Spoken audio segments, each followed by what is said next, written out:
Тэгэхээр дэд тургаасаа одоо буусан гэдгийг хариуцлага хүлээсэн гэдэг үг гэж ойлгох уу? Улсын үндсэн хуулийн цэц хурал даргалахад процессын алдаа гарсан гэж дүгнсэн байсан. Тэрнээс ч тангаргаасаа нийцсэн гэж бүр тусдаа зүй залт байдаг аахгүй үндсэн хуулийн дээр.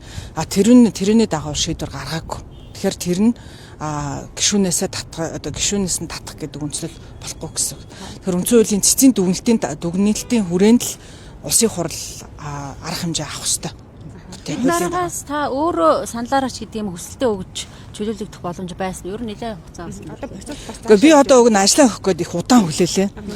Үндсэн хуулийн цэц дайн байлдаа онцгой байдлын нөхцөлийн дагуу 3 хоног хуралдаад 3 хоногийн дараа хуралдаад шийдвэр гаргасан. Би ажиллаа өгөх гэж бараг сар боллоо.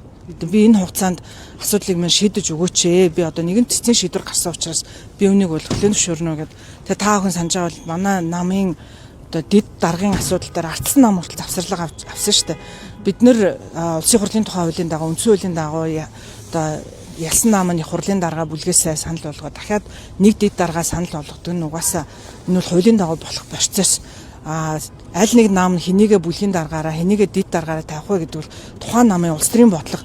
Тэгэхэд одоо бид ардсан намын дарга дээр, ардсан намын бүлгийн дарга дээр, ардсан намын дэд даргаыг хэн нэг томилох дээр завсарлага аавна гэдэг бол улс төрийн үед айгуу одоо нэг бодлын соёлгүй асуудал. Тэгэл одоо завсарлага аваад хоошсоор агаал ийм процесс явлаа. Уг нь бол өнөөдрийг болтол өнөөдөр энэ олон хүмүүс одоо парламентын судалтай нам улсын хурлын даргачгүй дэд одоо даргын асуудал ч гэсэндээ ингэж явал арекэд сая 16-нд шийдвэр нь гараад 22-нд байсан гэхээр баг 3-7 хоног би одоо баг үүрэг гүйцэтгэгчээр ажилласан байна. Энэ хугацаанд асуудлаа өгн хурдан шийдвэрлэхээр манай намын бүлэг энэ төр шийдвэр нь гараад явцсан байсан. Яаж чуулганы уралд суухгүй байсан бэ?